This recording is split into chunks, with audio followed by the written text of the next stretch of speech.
Hello दोस्तों, स्वागत है आप लोगों का जनरल स्टडी टीवी में। उम्मीद करते हैं सारे लोग स्वस्थ होंगे, खुश होंगे। तो हम लोग कल पढ़ रहे थे बंगाल के विजय के बारे में पिछले क्लास में, और बंगाल के विजय में हम लोग प्लासी के युद्ध के बारे में पढ़ चुके हैं। और अभी थोड़ा सा रिवाइज करते हैं पीछे से, और उसके बाद आगे जो थोड़ा सा बचा हुआ है टॉपिक उसको आज खत्म कर देंगे। बंगाल के बारे में आज पूरा कंप्लीट हो जाएगा। उसके बाद आप लोग सवाल बनाइएगा, कोई भी सवाल आपका नहीं छूटेगा, इससे ज़्यादा बाहर एग्जाम में पूछेगा नहीं, तो इसलिए ध्यान से आप लेक्चर सुनिए और नोट्स बना लीजिए। तो देखिए बंगाल में किस तरह से, बंगाल क्यों इम्पोर्टेंट था, अंग्रेज आना चाहता था क्योंकि आपको बताए थे आर्थिक रूप से बहुत समृद्ध था बंगाल। और आर्थिक रूप से समृद्धि के कारण बहुत सारा यहाँ मैंने कृषि से रिलेटेड भी उत्पादन होता और बहुत सारा औद्योगिक उत्पादन भी होता था। जैसे में बहुत सारा चावल का एक निर्यात करता था बंगाल, और उसके बाद में औद्योगिक उत्पादन में सोरा हो गया, और इसके बाद में आपको पता होगा सूती वस्त्र था, सिल्क था, तो ये सब चीज़ का निर्यात करता था बंगाल। और यहाँ से अंग्रेज जो थे, अंग्रेज east India company, France east India company, बहुत सारा ईस्ट इंडिया कंपनी यूरोपियन था, यहाँ से आयात करके सामान लेके जाता था यूरोप में, और यूरोप में भी बेचता था, और बंगाल में भी बेचने की कोशिश करता है बाद में धीरे धीरे। तो शुरू में जो वो लोग का व्यापार था, अंग्रेज के बारे में बताया था कि एशिया में जितना व्यापार वो करता था, आयात करता था, उसका लगभग 60% व्यापार तो केवल और केवल बंगाल से करता था, बंगाल से आयात करता था 60% तक। तो इस तरह से बंगाल जो था अंग्रेज के लिए बहुत महत्वपूर्ण था। उसको लगता था कि बहुत ज़्यादा व्यापार हमको यहाँ से होता है, तो इस पर अगर हम एकाधिकार कर लें, इसका व्यापार पर पूरा एकाधिकार जमा लेंगे, तो सारा का सारा व्यापार हम करेंगे, और इससे जितना ज़्यादा से ज़्यादा मुनाफा होगा तो हमको होगा। तो उसी तरह से वो सीधे धीरे धीरे मुगल के सम्राट से परमिशन लेता है 1691 में औरंगजेब से, उसके बाद 1717 में फर्रुखसियर से। और ये जो परमिशन इसको मिल रहा होता है ना, तो बंगाल के नवाब वहाँ जो रहता है उसको भी प्रशासन चलाना है, उसको भी पैसा खर्च करना है, तो उसको टैक्स के रूप में नहीं मिलता था कंपनी से। जो कंपनी वहाँ से आयात करता था वो टैक्स के रूप में नहीं उसको मिलता था नवाब को, क्योंकि ये सीधे डील करता था मुगल सम्राट से, मुगल सम्राट से डील करता था, मुगल सम्राट को पैसा मिल जाता था। तो इस तरह से, और वो बहुत ज़्यादा पैसा नहीं मिलता, बहुत छोटा मात्रा में, छोटा अमाउंट पैसा देके मुगल के सम्राट को डील कर लेता था व्यापार, और बहुत ज़्यादा मुनाफा कमाता था बंगाल से। तो इसी तरह से नवाब और अंग्रेज के बीच टकराहट शुरू होता है। और आगे जाते जाते समय आपको बताए थे कि जब सिराजुद्दौला जब बंगाल का नवाब बनता है, तो उसके सामने उस समय तक आते आते सिचुएशन ऐसा हो जाता है, परिस्थिति ऐसा हो जाता है, अंग्रेज कर देता है डेवलप, कि बताइए कि उस समय तक बहुत सारा चुनौती रहता है सिराजुद्दौला के सामने। सिराजुद्दौला को देखिए कि करना क्या पड़ रहा था। एक तो अंग्रेज जो था 1717 का शाही फरमान दिखा के ईस्ट इंडिया कंपनी कर नहीं दे रहा था अपना व्यापार पर, और उसके बाद दूसरा जो दूसरे व्यापारी दस्तक के रूप में कर देते थे नवाब को, वो भी दस्तक पास करने का जब अधिकार मिल गया था अंग्रेज को, तो क्या कर रहा था, दस्तक का मिसयूज कर रहा था। नवाब से कम दाम में दस्तक बेच बेच के भारतीय व्यापारी का भी कर कौन वसूल ले रहा था, ईस्ट इंडिया कंपनी। तो इस तरह से दस्तक को भी मिसयूज कर रहा था, तो नवाब को रेवेन्यू का लॉस हो रहा था, राजस्व का घाटा हो रहा था। और उसके बाद में आपको एक चीज बताया था कि कलकत्ता जो शहर था, कलकत्ता शहर में व्यापारिक केंद्र स्थापित किया था अंग्रेज, तो कलकत्ता शहर को किलाबंदी करना शुरू कर देता है, क्योंकि जो बैकग्राउंड में कर्नाटिक युद्ध चल रहा है ना फ्रांस और अंग्रेज के बीच। तो आपको बताया था कि रॉबर्ट क्लाइव चंद्रनगर पर कब्जा कर लेता है, फ्रांस का एक व्यापारिक केंद्र रहता है, तो उसी को बदला में चंद्रनगर से भी कुछ लोग कलकत्ता को कब्जा करने की कोशिश करते हैं। तो इस तरह से दोनों आपस में लड़ते हैं, अंग्रेज और फ्रांस, और दोनों आपस में लड़ते हैं, तो दोनों अपना अपना जो व्यापारिक केंद्र रहता है उसको किलेबंदी करने की कोशिश करते हैं।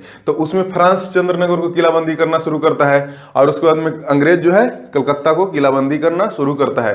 तो इससे नवाब को और गुस्सा बढ़ता है कि एक तो तुम लोग कर नहीं दे रहा है, हमको टैक्स नहीं दे रहा है, और उसके बाद में मिसयूज भी कर रहा है, जो मेरा भारतीय व्यापारी है उसको भी तुम जो दस्तक के रूप में हमको पैसा देता था, कर देता था, वो भी तुम ही जारी कर दे रहा है कम पैसा में, तो सब लोग व्यापारी भी तुम ही खरीद ले रहा है दस्तक। तो हमारे पास रेवेन्यू का लॉस तो ऐसे हो ही रहा है, राजस्व का घाटा, और उसके साथ साथ तुम मेरा देश में, मेरा धरती पर किला भी बनाना चाह रहा है। और तो इस तरह से जो इतना सारा घटना जो परिस्थिति डेवलप कर रहा था ना अंग्रेज, तो नवाब को गुस्सा बढ़ता है। कोई भी बताइए अपना देश में किलाबंदी करने नहीं देना चाहे, क्योंकि सब देश का अपना अपना संप्रभुता होता है दोस्त। तो इस तरह से इसका जो सॉवरेनिटी खतरे में पड़ता है, संप्रभुता खतरे में पड़ता है अंग्रेज का, नवाब का बंगाल का। तो सिराजुद्दौला वार्निंग देता है, पहले बोलता है कि तुम लोग किला बनाना बंद करो।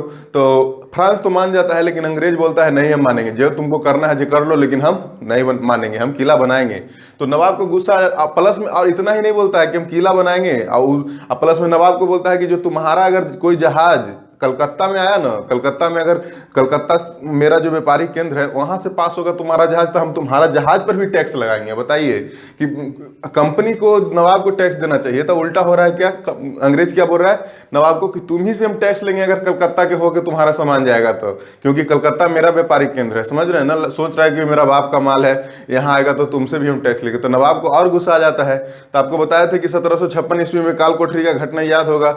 नवाब मैंने उसके बाद रिटेलिएट करता है, नवाब जाके उस पर हमला कर देता है अंग्रेज पर, और उसी में 146 लोग को बंद कर देता है कमरा में, या कुछ लोग जो बच के भागते हैं पोल्टा द्वीप में, और उसमें से मात्र 23 लोग जीवित बचता है। हॉलवेल भी एक व्यक्ति जीवित बचा था, और वो प्रसिद्ध करता है इस घटना को। तो 1756 ईस्वी में ब्लैक होल की घटना हम लोग पढ़े थे, और उसके बाद में जो अंग्रेज को सपोर्ट मिल जाता है रॉबर्ट क्लाइव वाटसन से, तो फिर से हमला कर देता है कलकत्ता पर, को पुनः विजय कर लेता है। 1757 में फिर संधि कर लेता है अलीनगर का, और फिर षड्यंत्र रचना शुरू करता है नवाब के खिलाफ। सोचता है इसको तो हराना है हमको। तो मीर जाफर को, फिर राय दुर्लभ जो दीवान था, और उसके घसीटी बेगम जो उसकी मौसी थी, मीर चंद था, मनिक चंद था, तो ये सब जो सबको मिला लेता है अपने साइड। उसके बाद नवाब से फिर 23 जून 1757 ईस्वी को प्लासी का युद्ध लड़ता है, जिसमें नवाब का हार हो जाता है। आपको पता ऑब्वियस सी बात है कि हार होगा, कहा कि यहाँ पूरा षड्यंत्र के थ्रू इसका सेनापति को ही अपने साइड में मिला लेता है। आपको बताया था कि सिर्फ और सिर्फ अंग्रेज के साइड से मात्र 29 व्यक्ति का मौत होता है, और नवाब के साइड से 500 व्यक्ति का मौत होता है। और इसमें बताइए कि अंग्रेज का एक छोटा सेना 3000 का सैनिक था, और नवाब का 50,000 का सैनिक था। लेकिन 50,000 का सैनिक में दोस्त बहुत बड़ा हिस्सा तो भाग ही नहीं लेता है युद्ध में, क्योंकि वो जो मीर जाफर को मिला लेता है अपने साइड में, तो वो भाग लेता ही नहीं युद्ध में। तो इस तरह से ये युद्ध, कभी कभी ये भी बोल दिया जाता है कि प्लासी का युद्ध एक ऐसा युद्ध है जो कभी हुआ ही नहीं। मान लिया जाता है मैंने कि युद्ध कब होता है, जब दोनों तरह का सेनापति होते हैं, दोनों आर पार की लड़ाई लड़ते हैं, दोनों साइड से कुछ न कुछ नुकसान होता है। यहाँ तो एक तरफा समझिए कि अंग्रेज का विजय हो रहा था। तो इस तरह से दोस्त प्लासी का युद्ध हम लोग पढ़े, और इसमें देखे थे कि जब प्लासी के युद्ध के बारे में नवाब को समझ में आ जाता है, तो वो युद्ध का मैदान छोड़ के भागना शुरू करता है, और वो भागते भागते मुंगेर पहुंचता है। और आपको पता है मीर जाफर का एक बेटा रहता है मीरान, वो जाके मीर जाफर उसको सिराजुद्दौला को हत्या कर देता है। तो इस तरह से दोस्त 1757 का प्लासी का युद्ध हम लोग पढ़े थे। और इसका परिणाम क्या हो गया दोस्त, युद्ध जब प्लासी का युद्ध हुआ ना, उसका परिणाम बहुत बड़ा हुआ। जैसे में देखिए, अब यहां तक जो सिराजुद्दौला था वो अंग्रेज से स्वतंत्र था, अंग्रेज का कोई इंटरफेरेंस नहीं था नवाब के नियुक्ति में। लेकिन अब देखिए, जब प्लासी का युद्ध जब जीत चुका है अंग्रेज, तो इस समझिए कि अब यहाँ का जो नवाब बनाएगा ना, अब मीर जाफर को क्या बोला था कि तुमको हम नवाब बना देंगे, तो युद्ध में हमारे साइड हो जाना। तो मीर जाफर को नवाब बना तो देता है, मीर जाफर नवाब बन जाता है 1757 ईस्वी में, और ये 1760 ईस्वी तक रहता है। 1760 तक क्यों रहता है, इसके पीछे भी रीजन है। देखिए, नवाब 1757 में बन गया, लेकिन ईस्ट इंडिया कंपनी क्या, मीर जाफर खुश होके मीर जाफर को तो मदद किया था यहाँ नवाब बनने में, और ईस्ट इंडिया कंपनी क्या बोलता है, काम ईस्ट इंडिया कंपनी का हो रहा है, क्योंकि फायदा तो ईस्ट इंडिया कंपनी को ही है। और overall East India Company Mir Jafar से बोलता है कि देखो, हम तुमको बंगाल का नवाब बना दिए, सेनापति तुम था पहले, उसके बाद अब नवाब बन गया है, तो हमको भी तो कुछ फायदा मिलना चाहिए। तो ये बोलता है कि तुम जो कुछ जमींदार, तो इसी को खुश होकर Mir Jafar East India Company को 24 परगना जिला है, जो ग्रुप ऑफ विलेज था, विलेज गांव का ये समूह है, 24 परगना जिला जो अभी के समय में भी एग्जिस्ट करता है पश्चिम बंगाल में, उसका जमींदारी दे देता है। अब देखिए, यहाँ व्यापार था, अंग्रेज क्या था, आप ध्यान से क्रोनोलॉजी को पकड़ने की कोशिश कीजिए कि अंग्रेज एक व्यापारी के रूप में आया था, धीरे धीरे इसको जमींदारी भी मिलना शुरू हो रहा है। तो प्लासी का युद्ध में ईस्ट इंडिया कंपनी को 24 परगने जिले का जमींदारी मिल जाता है।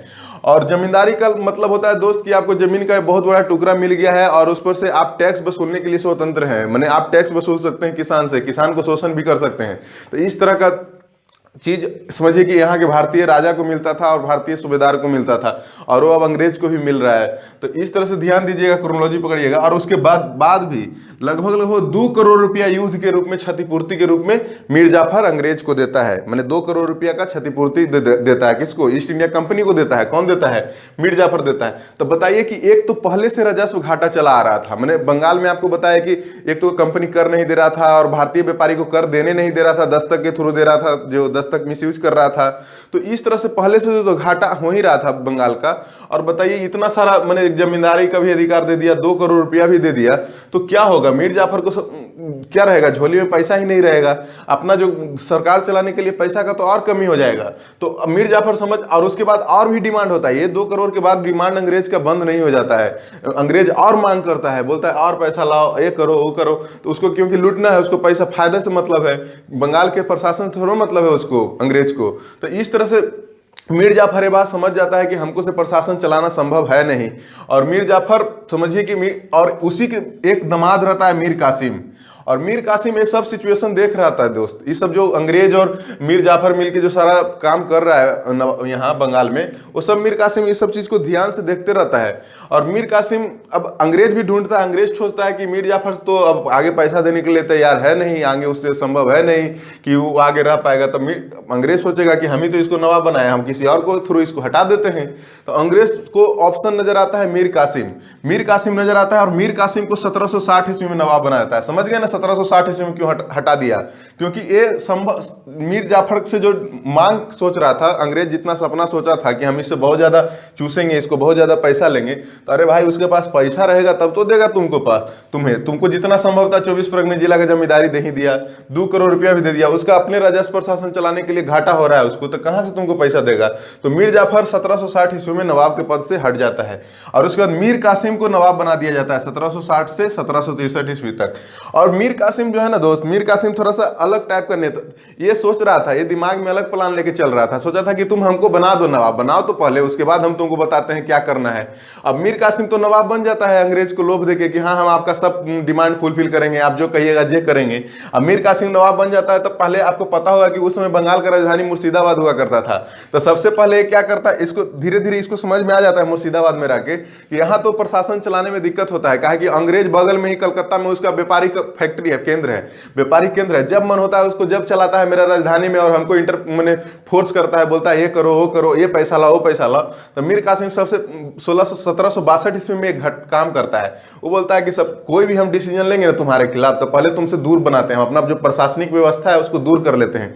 अब ये राजधानी चेंज कर लेगा, मुर्शिदाबाद से ट्रांसफर कर देगा मुंगेर। अब मुर्शिदाबाद से राजधानी 1762 ईस्वी में चेंज कर देगा, और 1762 ईस्वी में जब मुर्शिदाबाद से राजधानी मुंगेर क्यों चेंज कर रहा है, समझ रहे हैं ना? अंग्रेज से दूर होना चाह रहा है, पहले सोच रहा है कि अंग्रेज से तो दूर हो जाओ, कोई भी काम करें हम तो अंग्रेज से पहले दूरी बना लेते हैं। तो ये मुंगेर में चला गया राजधानी।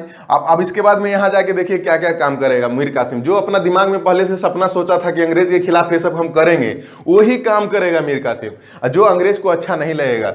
अब देखिए ये क्या करेगा, कर सुधार करेगा। इसको पता है कि हमको जो तुम भारतीय व्यापारी है जो टैक्स देता था हमको दस्तक के रूप में, वो भी तो तुम ही ले रहा है कम पैसा में दे के दस्तक जारी करके, तुमको अगर अधिकार मिला हुआ है तो। अब हम तो मुगल के सम्राट को नहीं ना बोल सकते हैं कि तुम उसको से दस्तक देने का अधिकार खत्म कर दो, तो हम कुछ ना कुछ अपने तरफ से डिसीजन ले लेते हैं। तो वो डिसीजन क्या लेता है जानते हैं? कर सुधार करता है। कर सुधार क्या करता है कि सभी तरह के कर समाप्त करता है आंतरिक व्यापार में। बताइए कि जो बंगाल के अंदर जितना भी व्यापार हो रहा था ना, उसमें जितना भी तरह के टैक्स है, जितना भी तरह के कर है, वो सबको समाप्त कर देता है। अब सबको कर को समाप्त कर देता है तो अंग्रेज को बुरा लगता है। अब अंग्रेज को लगता है कि जो हमको शाही फरमान में फर्रुखसियर दिया था दस्तक पास करने का अधिकार, तो भारतीय जो व्यापारी था जो अंदर में व्यापार करते थे उसको तो दस्तक पास कर करके हम खूब पैसा कमा रहे थे, खूब पैसा बना रहे थे। अब ये क्या कर दिया मीर कासिम की, सभी तरह के कर समाप्त कर दिया। भारतीय व्यापारी को भी कोई कर देने की जरूरत नहीं है, फ्री में व्यापार करिए। तब अंग्रेज को दो तरह से घाटा हुआ, एक तो दस्तक खत्म हो गया, कौन दस्तक लेने जाएगा? कोई भारतीय व्यापारी दस्तक लेने नहीं जाएगा, क्योंकि अब कोई कर देने की जरूरत ही नहीं है, तो दस्तक से तो घाटा हुआ ही। और दूसरा बात, इस समय तक दोस्त अंग्रेज जो था बंगाल में सामान ही बेचता था, तो सामान बेचता था। मान लिया जाए कि अंग्रेज का सामान था, अंग्रेज क्या था, अंग्रेज का सामान बिकता था, मान लीजिए कोई सामान का दाम है 10 रुपया, और भारतीय व्यापारी का सामान का दाम है दोस्त, भारतीय व्यापारी वही सामान बेच रहा है लेकिन ये 15 रुपया में बेच रहा था, क्योंकि इसको दस्तक के रूप में 5 रुपया देना पड़ रहा था। 3 रुपया, मान लीजिए कि 3 रुपया इसमें दस्तक के रूप में टैक्स देना पड़ रहा है, 2 रुपया अपना प्रॉफिट लेके फायदा लेके 15 रुपया में सामान बेच रहा था।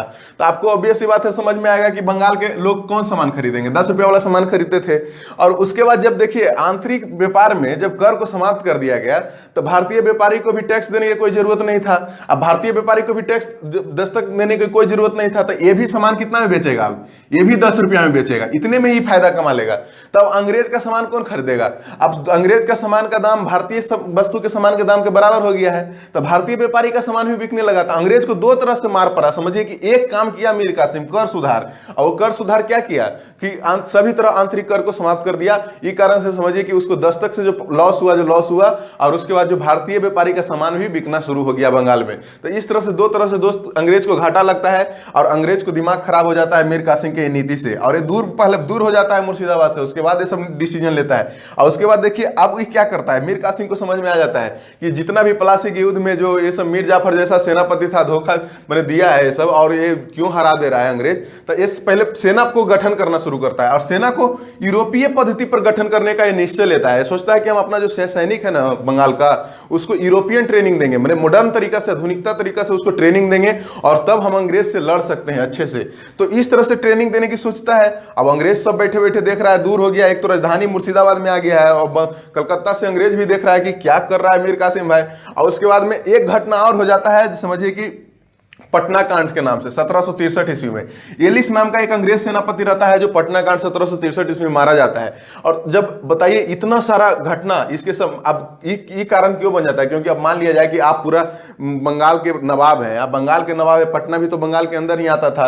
अब आपके शासन काल में 1763 ईस्वी में कोई घटना हो जा रहा है तो जिम्मेदारी किसका रहेगा, मीर कासिम का रहेगा। तो अंग्रेज बोलता है भाई तुमको रहते भर में मेरा जो अंग्रेज का सेनापति है एलिस कैसे मारा गया, तो तुम क्या कर रहा है, एक तो कर सुधार कर दिया, सेना को अब तुम मजबूत करने की कोशिश कर रहा है, और इस तरह से पटना कांड भी हो गया। तो ये सब घटना देख के अंग्रेज सोचता है ना कि तुमसे अच्छा तो साला पुराना वाला ही था, भले वो हमको पैसा ज्यादा नहीं दे पा रहा था लेकिन इतना तुम दिमाग में खुरापाती तुम्हारा चल रहा था, अगर हमको पहले समझ में आता था तुमको हम नवाब ही नहीं बनाते। तो इसको समझ में आ जाता है अंग्रेज को। अब अंग्रेज क्या करेगा जानते हैं, मीर जाफर को पुनः नवाब बना देगा। इसको समझ में आ जाता है कि तुमसे, मीर जाफर को जाके बोलता है कि तुमसे अच्छा तुम ही इससे अच्छा है, मीर कासिम से अच्छा है, और मीर जाफर को फिर से नवाब बना देता है। अब मीर जाफर नवाब बन जाता है 1763 में, फिर से नवाब बन जाएगा और 1765 ईस्वी तक रहेगा। आप खुद सोचिए मीर कासिम को अच्छा लगेगा। मीर कासिम बताइए इतना सारा बेचारा सुधार कर रहा था, अपना अंग्रेज को भगाने का प्लान बना रहा था, कर सुधार करके, सेना का गठन करके। तो मीर कासिम 1763 ईस्वी में क्या करता है कि अब ये सोचता है कि अंग्रेज के खिलाफ ये भी षड्यंत्र रचेगा। अब मीर कासिम भाग के जाता है, बाजू वाला राज्य जो रहता है, हम लोग बंगाल के पड़ोसी राज्य था उसमें अवध था, तो अवध का नवाब रहता है सुजाउद्दौला। तो सुजाउद्दौला के पास जाता है मीर कासिम। मीर कासिम सुजाउद्दौला के पास जाता है, बोलता है कि साहब देखिए हमको बंगाल के नवाब के पद से हटा दिया गया है और अंग्रेज को भी 5-6 साल आए हुआ है, मान ली कि 1757 में ही ना बंगाल में विजय किया था, तो अभी आए हुए, तो हम लोग मिल के इसको क्या करते हैं, अंग्रेज को बाहर फेंक देते हैं। और वहीं सुजाउद्दौला के पास ही मुलाकात होता है इसको शाह आलम द्वितीय से, और शाह आलम द्वितीय उसमें समझिए कि मुगल का सम्राट था। तो ये तीनों मिलकर प्लान बनाते रहता है, मीर कासिम, बंगाल अवध का नवाब सुजाउद्दौला और उसके बाद में शाह आलम द्वितीय मुगल का सम्राट। ये तीनों मिलकर प्लान बनाता है, सोचता है कि हम लोग अंग्रेज के भगा देंगे, और ये लोग हल्का में लेता है अंग्रेज को। ये लोग मान लिया जाए कि इतना नहीं समझ पाता है कि अंग्रेज के पास कितना बड़ा सैनिक पावर है, क्या है न है, और ये लोग हल्का में लेता है। उस समय समझिए मीर जाफर नवाब बन चुका है। अब 22 अक्टूबर 1764 को दोस्त, 22 अक्टूबर 1764 को बक्सर का युद्ध लड़ लेता है। अब बक्सर का युद्ध लड़ता है। बक्सर का युद्ध में जानते हैं, एक साइड में आपको बताएं मीर कासिम था, भागा हुआ नवाब बंगाल का, 1763 में भाग चुका था, और अवध में जाके सुजाउद्दौला था, तो उसको से बोल रहा था कि हम लोग सब मिलकर लड़ाई लड़ेंगे, किसके खिलाफ, अंग्रेज के खिलाफ। और शाह आलम द्वितीय था, और एक साइड में अंग्रेज था, और अंग्रेज का सेनापति बक्सर के युद्ध में हेक्टर मुनरो रहता है दोस्त। अब देखिए कि बताइए कि अगर ये युद्ध था ऐसा, एक आप सिचुएशन लेके सोचिए कि बक्सर का युद्ध में कौन कौन है, एक बंगाल का भागा हुआ नवाब है, एक अवध का भी नवाब है सुजाउद्दौला, और एक पूरा मुगल सम्राट का है, मुगल सम्राट है पूरा शाह आलम द्वितीय। अगर मान लिया जाए कि अंग्रेज जीत जाता इस युद्ध में, चाहे ये लोग जीत जाते तो अच्छा बात था, लेकिन अंग्रेज जीत गया, जीत तो गया ही, लेकिन आप सोचिए कि अगर अंग्रेज जीत गया तो किसको किसको हरा दिया, बगल वाला नवाब को भी हरा दिया इस युद्ध में, मुगल सम्राट को भी हरा दिया, पराजित कर दिया। तो समझ रहे हैं, मुगल सम्राट को भी यहां से धाराशायी होना शुरू हो जाएगा। तो ये युद्ध दोस्त बक्सर के युद्ध था जिसमें अंग्रेज का विजय हो जाता है, अंग्रेज जीत जाता है हेक्टर मुनरो के नेतृत्व में, और मीर कासिम, अवध का नवाब सुजाउद्दौला और शाह आलम द्वितीय सब कंप्लीट रूप से हार जाते हैं। अब युद्ध का परिणाम जानते हैं क्या होता है, ये सब तीन लोग बड़े बड़े तीनों नेता है, समझ जाइए, तीनों लोग का हार हो जा रहा है। इसका परिणाम क्या होगा, सबसे मैंने माना जाता है बक्सर के युद्ध को सबसे अधिक निर्णायक युद्ध। क्यों माना जाता है, इसके पीछे भी रीजन है। सबसे अधिक निर्णायक युद्ध इसलिए माना जाता है दोस्त कि 1757 के युद्ध से तो केवल अंग्रेज को एंट्री मिला था बंगाल में, लेकिन ये युद्ध तय कर देता है कि बंगाल में अब शासन केवल कौन कर सकता है, अंग्रेज ही शासन कर सकता है। क्यों, क्योंकि मीर कासिम को हराया, बगल वाला नवाब अवध को भी हरा दिया, और शाह आलम द्वितीय मुगल सम्राट को हरा दिया। मुगल सम्राट के अगर दोस्त हरा दिया है अंग्रेज, तो मुगल सम्राट से जो बात चाहेगा वो बात मनवा सकता है अंग्रेज, क्या है कि मुगल सम्राट ही बंगाल का नवाब को नियुक्त करता था, चाहे गवर्नर के पद को। उस समय तक मुगल सम्राट का थोड़ा बहुत चलता था, ये जमाना तक 1765 ईस्वी तक। तो इस तरह से सबसे अधिक निर्णायक युद्ध हो जाता है दोस्त बक्सर का युद्ध। अब बक्सर का युद्ध जब सबसे अधिक निर्णायक होता है, अंग्रेज का प्रभुत्व स्थापित हो जाता है बंगाल में। और देखिए अब उसके बाद अब युद्ध जीत चुका है, और युद्ध जब जीत चुका है अंग्रेज, तो अब क्या करेगा, युद्ध जीत गया तब संधि करेगा, ऑब्वियस सी बात है। अब संधि करेगा तो संधि किससे करना पड़ेगा, दो से। अब ये इसको से क्या संधि करेगा, मीर कासिम से संधि करने की जरूरत है ही नहीं, कहीं का नवाब थोड़े है। अब संधि करना पड़ेगा किससे, अवध के नवाब सुजाउदौला से और मुगल का सम्राट शाह आलम द्वितीय से। अब एक क्वेश्चन ध्यान रखिएगा, कभी कभी क्वेश्चन पूछ दे कि बक्सर के युद्ध के समय बंगाल का नवाब कौन था, तो कभी ये कंफ्यूजन में मत रहिए कि मीर कासिम नवाब था। मीर कासिम 1763 ईस्वी में ही भाग चुका, हटा दिया गया है इसको। उसमें नवाब मीर जाफर ही था बक्सर के युद्ध के समय, और उसके बाद मुगल सम्राट शाह आलम द्वितीय था। तो मीर कासिम से दोस्त संधि करने की कोई जरूरत नहीं रहता है, क्योंकि एक किसी भी राज का कुछ नहीं रहता है, और अवध का नवाब तो रहता है, और उसके सुजाउदौला और शाह आलम द्वितीय, यही दोनों से संधि करना पड़ता है। तो दो संधि करता है, दोनों के साथ अलग अलग संधि करता है। 1765 ईस्वी में भी इलाहाबाद के संधि से प्रसिद्ध है। इसमें दो संधि होता है, एक 12 अगस्त को और एक 16 अगस्त को। 12 अगस्त 1765 ईस्वी को जो संधि होता है ना इलाहाबाद का, वो मुगल सम्राट शाह आलम द्वितीय और अंग्रेज के बीच होता है। अब ये शाह आलम द्वितीय और अंग्रेज के बीच संधि हुआ, इसमें अंग्रेज को बहुत कुछ चाहिए शाह आलम द्वितीय से, कहा कि उसको वो तो बहुत पहले से लोभ था कि हमको बंगाल चाहिए था किसी भी हाल में। तब ये क्या करता है, इस संधि में 2-3 घटना होता है, जैसे मैं 2-3 घटना पॉइंट याद रखिएगा कि कौरा प्रदेश था और इलाहाबाद, कौरा प्रदेश और इलाहाबाद ये दोनों पर कब्जा पहले कौन कर लेता, अवध के लिए था, अवध के अंदर आता था कौरा प्रदेश और इलाहाबाद। ये दोनों को जीत कर कौन, अंग्रेज जीत कर मुगलों को सौंप देता है। ये मुगलों को सौंप रहा है नाम के लिए, ये तो समझिए कि ये जीत गया है कौन, अंग्रेज अपने पास भी रख सकता था कौरा और इलाहाबाद को, लेकिन मुगल को खुश करने के लिए मुगल को सौंप देता है कौरा और इलाहाबाद, और मुगलों को सौंप दिया। और उसके बदले शाह आलम द्वितीय से बोलता है क्या कि तुम बिहार, बंगाल, उड़ीसा का दीवानी अधिकार हमको दे दो। अभी एक जिला का जमींदारी मिला था यहाँ, प्लासी के युद्ध के समय देखिए आप, प्लासी के युद्ध जब जीता था अंग्रेज तो 24 परगना जिला के केवल जमींदारी मिला था। अब क्या कह रहा है यहाँ कि बिहार, बंगाल, उड़ीसा का पूरा इस सारा का दीवानी अधिकार हमको दे दो। दीवानी अधिकार का मतलब हुआ राजस्व वसूलने का अधिकार पूरा हमारा होगा, राजस्व पर कंट्रोल, टैक्स पूरा यहाँ से हम वसूलेंगे, जो जमीन उमीन पर जो होता है।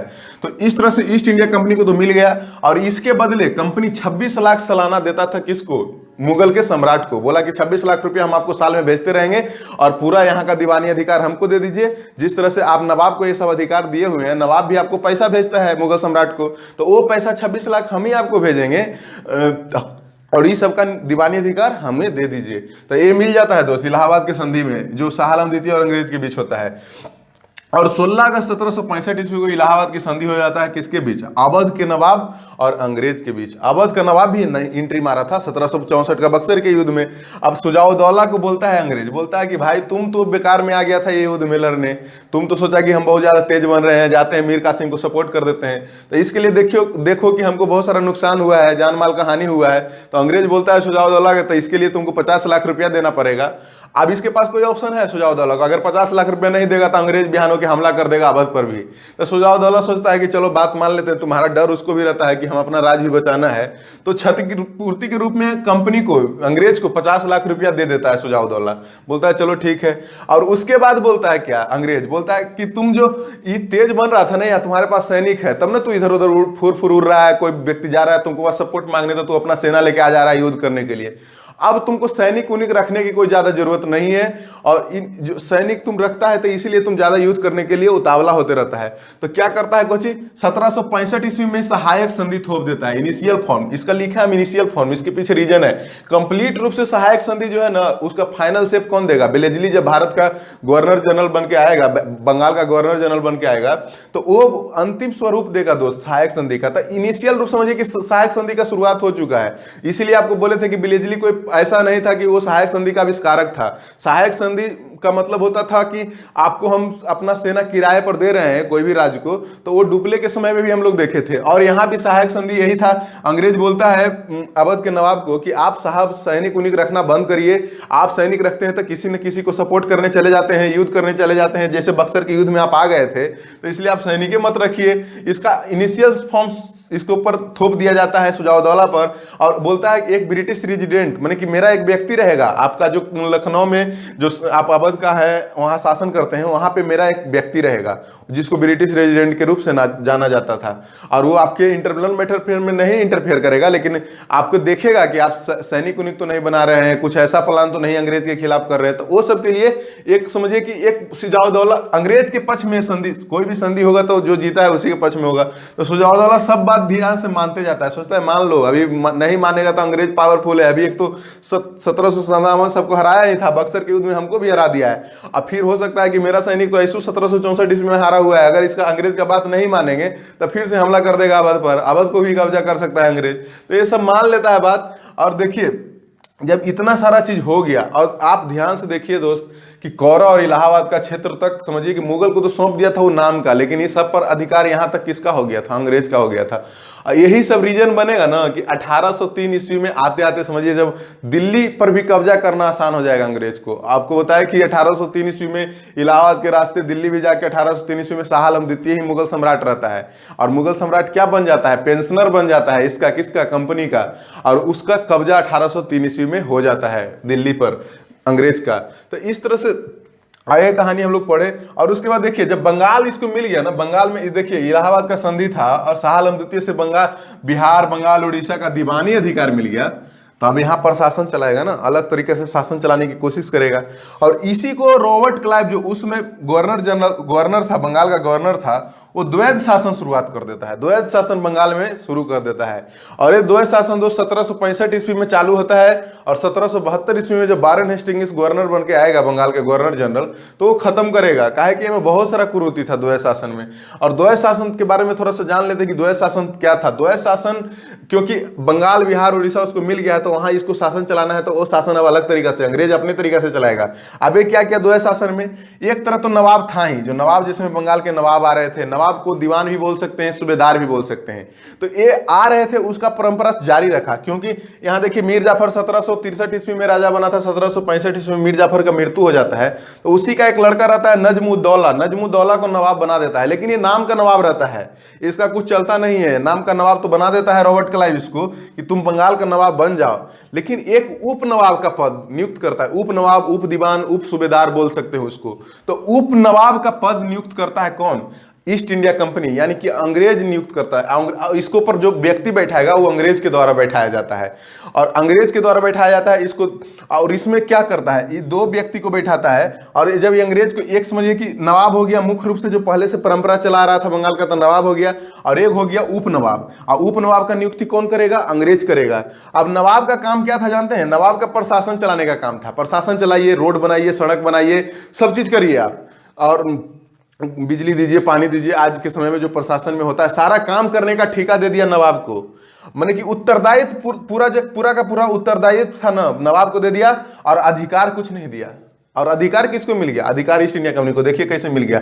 अब यहाँ क्या किया, नवाब, अंग्रेज बोला कि देखो भाई, इन जो हम द्वैध शासन में ये नियम है, रॉबर्ट क्लाइव समझाता है नवाब को कि द्वैध शासन में ये नियम है, देखो कि नवाब तुम है ना, पैसा हम वसूलेंगे, सारा पैसा का वसूलने का काम मेरा रहेगा, और तुम्हारा काम करने का अधिकार रहेगा। मैंने तुम ये पूरा राज्य है, मान लिया जाए कि एक राज्य ले लीजिए, कोई एग्जांपल ले लीजिए, भारत है, भारत में द्वैध शासन अगर लागू कर दिया जाए तो भारत में दो व्यक्ति होगा, अगर एक व्यक्ति होगा, मान लीजिए कि उसको नवाब मान लीजिए, और एक व्यक्ति को उप नवाब मान लीजिए, तो नवाब का काम क्या रहेगा जानते हैं, पूरा प्रशासन चलाने के। भारत में रोड बनाना है, ब्रिज बनाना है, कहीं स्कूल बनाना है, कॉलेज बनाना है, अस्पताल बनाना है, तो ये सारा काम क्या हो गया, सारा कार्यभार करने का काम किसका था, नवाब का। तो उत्तरदायित्व किसके साथ जुड़ गया, नवाब के साथ। लेकिन इसको अधिकार नहीं दिया, अधिकार बोला ना कि वो एक उप नवाब जो पद बनाया था अंग्रेज, उसको बोला कि वो पूरा जो टैक्स वसूलेगा, राजस्व वसूलेगा, वो सब वसूलेगा कौन, उप नवाब वसूलेगा, और उसका नियुक्ति कौन करेगा, ईस्ट इंडिया कंपनी करेगा। तो इसी में आप देखिएगा कि बंगाल में एक उप नवाब, उप दीवान नियुक्त करता है मोहम्मद रजा खान, और बिहार में एक राजा सिताब राय। राजा सिताब राय, ये दो व्यक्ति महत्वपूर्ण है, सवाल में पूछता है कि बंगाल का कौन उप दीवान को नियुक्त किया था, मोहम्मद रजा खान, और बिहार का राजा सिताब राय।